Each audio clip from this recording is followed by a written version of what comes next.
Mummy આ સવારમાં તૈયાર થઈને ક્યાં જાવ છો?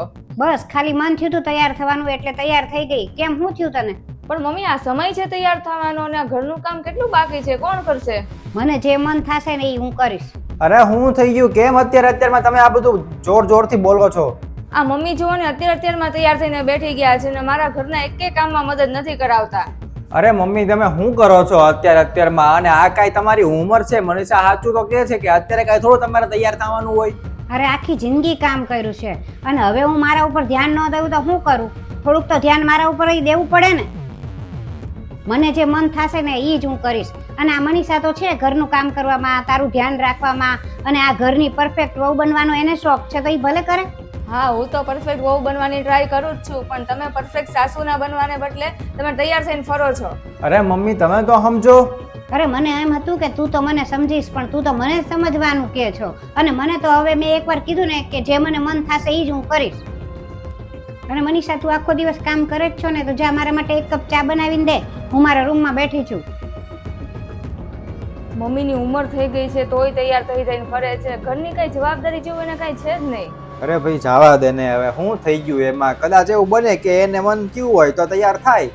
અરે પણ અચાનક એને શું થઈ ગયું છે? પહેલા તો મારા બધા કામમાં મદદ કરાવતા હતા. હું કપડાં ધોતી હતી ને તો એ કપડાં સૂકવી દેતા હતા, હું વાસણ ઉટકતી હતી તો બીજું કામ કરી નાખતા હતા. હવે તો તૈયાર થઈ થઈને ફરે જ છે.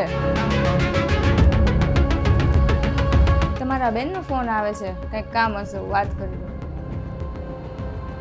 હા દીદી બોલો. અરે શું મજામાં. આ જો ને મમ્મી આખો દિવસ તૈયાર થઈ થઈને ફર્યા રાખે છે, એને તો ઘરની કઈ ચિંતા જ નથી. અરે ભાભી તમે સમજ્યા નહીં? આ તમને સમજાવવા માટે જ મમ્મી બધું આવું કરતા હતા.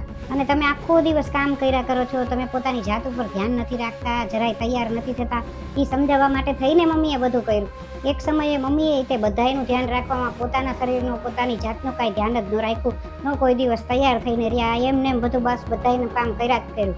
એટલે તમને એ કહે છે કે તમે તમારી જાત ઉપર થોડું ધ્યાન રાખો. અને ખાલી ઘરનું કામ કરવું એ જ તે તમારી જવાબદારી નથી, પણ પોતાના માટે જીવવું એ તે એક જવાબદારી જ છે. હા દીદી સારું, મને સમજાઈ ગયું. સારું ચલો મૂકું. તો તને ખબર પડી ગઈ ને કે દીદીએ તને જે કાંઈ ફોનમાં કીધું એ મમ્મી તને સમજાવવા માટે જ કરતા હતા.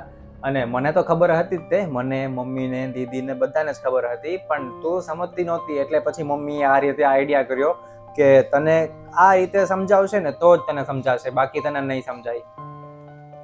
એટલે ટૂંકમાં હું તને કહું ને તો લગ્ન પછી ઘણી બધી દીકરીઓ પોતાની જાતને ભૂલી જાય છે અને સાસરે જઈ અને ખાલી કામમાં જ તે પડી રહે છે, કામમાં જ વ્યસ્ત રહે છે. સવારથી લઈને રાત સુધી નકરું કામ જ કર્યા કરે અને આખી જિંદગી એની કામમાં જ વહી જાય છે. એટલે હંમેશા યાદ રાખવું જોઈએ દરેક દીકરીને, લગ્ન પછી જે તમે પોતાની જાતને સંભાળો છો ને એ સંભાળતા જ રહેવી જોઈએ અને પોતાની જાત ઉપર ધ્યાન રાખવું જ જોઈએ. તમારા જે સપના છે ને એ તમારા તો નાના નાના સપના હોય એ પૂરા કરવા જ જોઈએ હંમેશા, લગ્ન પહેલા હોય કે લગ્ન પછી હોય.